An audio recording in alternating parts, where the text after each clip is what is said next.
desculpe, nas escolas do ensino, e principalmente nesse conjunto que são as escolas estaduais, as escolas públicas, nós temos um misto de uma complexidade muito grande,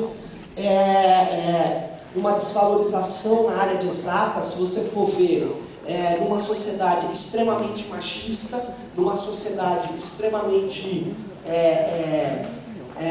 focada em valores conservadores ainda, nós temos assim uma queda enorme do número de professores de matemática e física, nós temos uma desvalorização das chamadas ciências exatas, e nós estamos num mundo que caminha para uma coisa que se chama sociedade da informação, sociedade informacional, sociedade do conhecimento. Sem entrar no mérito das classificações disso ou daquilo, efetivamente, também sem entrar no mérito, se a gente superou a revolução industrial e se nós já estamos numa revolução informacional, o fato é que existe uma coisa, uma tendência perceptível de mudança muito profunda na capacidade de produção, de armazenamento, distribuição e processamento de símbolos.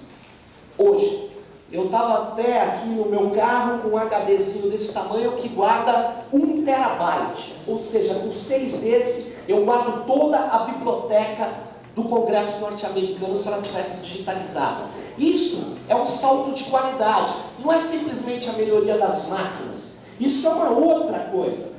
Bom, se nós vamos chamar isso de revolução ou não, eu não sei. Mas o que eu estou chamando a atenção de vocês é que existe uma ampliação enorme daquilo que se chama tecnologias da informação e comunicação. Existe uma mudança na estrutura econômica do planeta e dos principais países. E essa mudança se baseia em produção dessas tecnologias, em disseminação dessas tecnologias. Mas é exatamente aí onde nós, olhando o ensino fundamental, vemos que nós estamos nos despreparando para o futuro imediato. Nós não estamos incentivando as pessoas a trabalharem nessas áreas que são áreas fundamentais para que a gente possa desenvolver esse tipo de reflexão, de pensamento.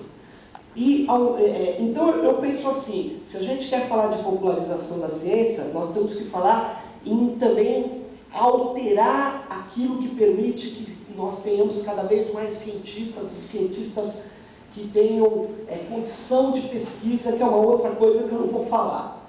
Mas aí eu queria falar que, se também a gente vai falar em popularização da ciência, a gente tem que romper um colonialismo e olhar muito fortemente para o que está acontecendo em áreas da ciência, em algumas áreas da ciência.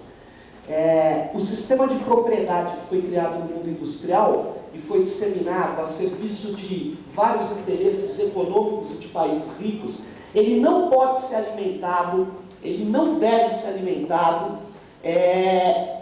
de maneira crítica. O que eu quero dizer com isso? Nós estamos criando um novo obscurantismo.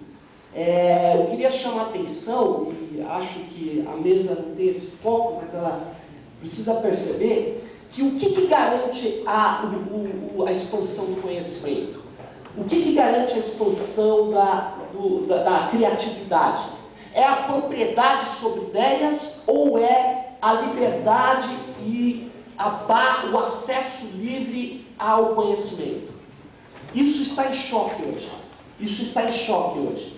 Se você for ver, todo o nosso sistema, se você quer falar de ciência, os indicadores, a gente segue os indicadores de países que não têm nenhum interesse em disseminar a ciência, tem interesse em bloquear o conhecimento científico. E aí sabe quais são os indicadores? De patentes. Você pega mais de 30 mil por ano dos Estados Unidos, aí cai o segundo, a Alemanha, Japão, aí o terceiro chama-se resto do mundo, nos incluindo.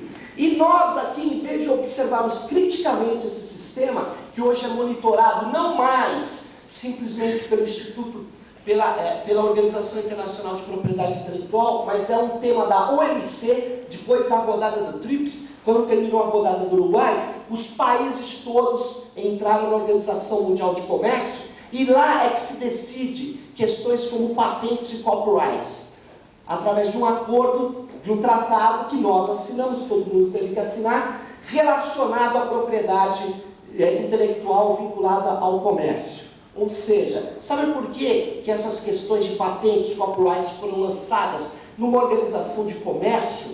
Exatamente porque lá tem mecanismos de enforcement, mecanismos de retaliação. Se a gente não segue determinadas coisas aqui, eles retalham ali. Então, por que eu estou falando isso? Porque o sistema hoje de patenteamento e de copyright, em cima da ciência, do jeito que ele está fazendo, ele é extremamente nocivo ao desenvolvimento, ao pensamento e à criatividade. Ao contrário do que dizem alguns, eu queria alertar, tem um pesquisador australiano, Peter Dracos, ele deixa claro o seguinte: o mito de que os Estados Unidos da América do Norte é o campeão em ciência, advém do seu sistema de copyright inovador ou pioneiro do seu sistema de patentes.